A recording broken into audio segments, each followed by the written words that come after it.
आपली पारंपरिक sweet dish म्हणजे गुलाबजामुन आणि त्यात खव्याचे गुलाबजामुन म्हटले तर बातच निराळी.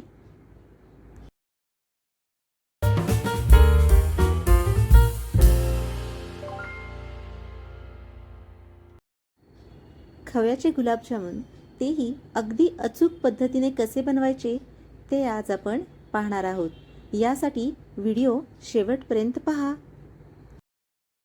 इथे मी अर्धा किलो खव्याचे गुलाबजाम बनवत आहे. त्यासाठी मी इथे सर्वप्रथम अर्धा किलो फ्रेश खवा घेतलेला आहे. या खव्यामध्ये 1 कप बारीक रवा घेत आहे. तुमच्याकडे जर रेग्युलर रवा असेल तर तो तुम्ही मिक्सरला बारीक करून घेऊ शकता. त्याचबरोबर अर्धा कप गव्हाचे पीठ घालत आहे. तुम्ही याऐवजी मैदा वापरला तरीही चालेल. गुलाबजामुन अगदी हलके फुलके होण्यासाठी अगदी 1 चिमूटभर सोडा टाकायचा आहे.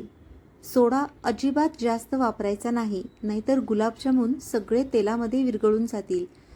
यामध्ये अगदी चिमूटभर सोडा वापरायचा आहे, याची काळजी घ्या. आता हे सर्व अगदी व्यवस्थितपणे मिसळून घ्यायचे आहे. अगदी मर्दून जशी आपण गव्हाची कणिक मळतो त्या पद्धतीने हे सर्व व्यवस्थित मळून घ्यायचे आहे. हे सर्व जिन्नस जितके जास्त आपण मिसळून घेणार म्हणजे मर्दून त्याचा गोळा बनवणार तितकं हे गुलाबजामुन अगदी हलके फुलके होतात. साधारणपणे अर्धा तास हे भिजत ठेवावे. त्यामुळे यातील रवा चांगला भिजला जातो. त्यानंतर याचे 3 ते 4 भाग करून पुन्हा अगदी व्यवस्थितपणे मर्दून घ्यायचे आहे. यानंतर मी इथे दाखवत आहे त्याप्रमाणे गुलाबजामुनचे आकार बनवायचे आहेत. जर तुम्हाला मोठ्या आकाराचे बनवायचे असतील तर तुम्ही तुमच्या आवडीप्रमाणे त्याचा आकार देऊ शकता. आता साखरेचा पाक बनवून घेऊयात. यासाठी मी इथे 4 कप साखर घेत आहे. यामध्ये साखरेच्या दुप्पट पाणी वापरायचे आहे. गुलाबजामुनसाठी साखरेचा पाक हा अगदीच कच्चा ठेवायचा असतो, म्हणजे अगदी बोटाला थोडा चिकट झाला तरीही हा आपला पाक तयार होतो. त्यामुळे गुलाबजामुनसाठी पाक अगदी झटपट अगदी 10 मिनिटात तयार होतो. जर तुम्हाला जास्तीचा पाक लागत असेल तर तुम्ही यामध्ये साखरेचं प्रमाण आणि पाण्याचं प्रमाण वाढवू शकता. खमंग स्वाद येण्यासाठी जायफळची पूड टाकूयात. याचे प्रमाण तुम्ही कमी जास्त ठेवू शकता.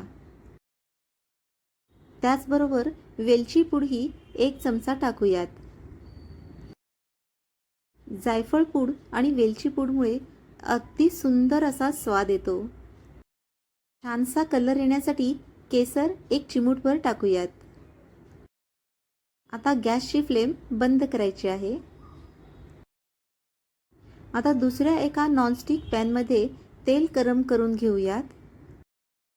तेल हे अगदी साधारणच गरम करायचे आहे, जास्त गरम होऊ द्यायचे नाही आहे. या तेलामध्ये एक एक करत थोडे गुलाबजाम आपण टाकूयात. हे गुलाबजाम आपल्याला सर्व बाजूंनी तळून घ्यायचे आहेत. त्यासाठी मी इथे दाखवत आहे त्याप्रमाणे एका चमच्याने हे गुलाबजामचे तेल फक्त फिरवत राहायचे आहे, म्हणजे हे गुलाबजाम सर्व बाजूंनी अगदी व्यवस्थितपणे तळले जातात. गुलाबजाम तळत असताना कोणत्याही गुलाबजामला इजा होता कामा नये याची मात्र खबरदारी घ्या. सर्व गुलाबजाम असे अलगदपणे तळून घ्यायचे आहेत.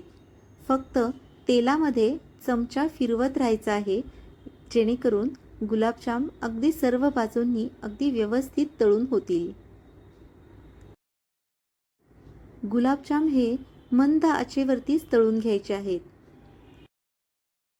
तुम्ही इथे पाहू शकता की गुलाबजामचा रंग किती सुंदर होत आहे. थोडे डार्कच कलरवर आपल्याला हे गुलाबजाम तळून घ्यायचे आहेत।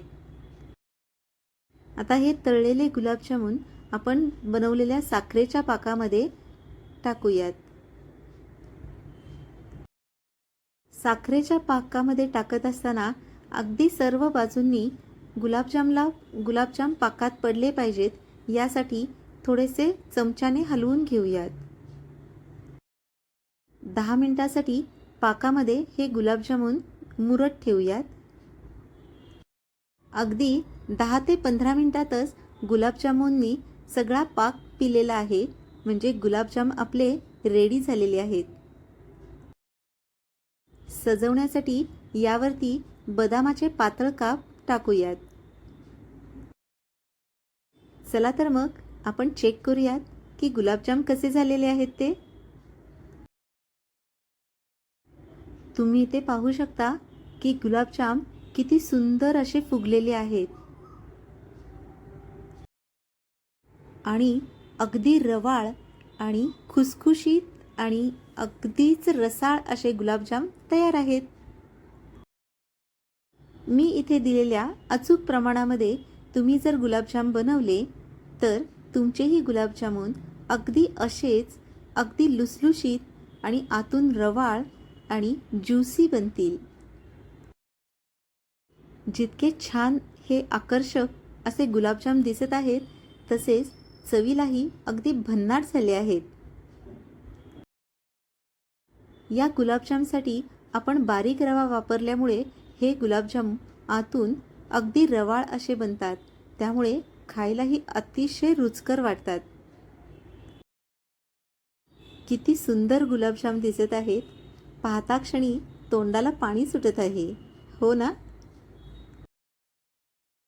या प्रमाणात गुलाबजाम तुम्ही नक्की ट्राय करा आणि मला कमेंटमध्ये सांगायला विसरू नका।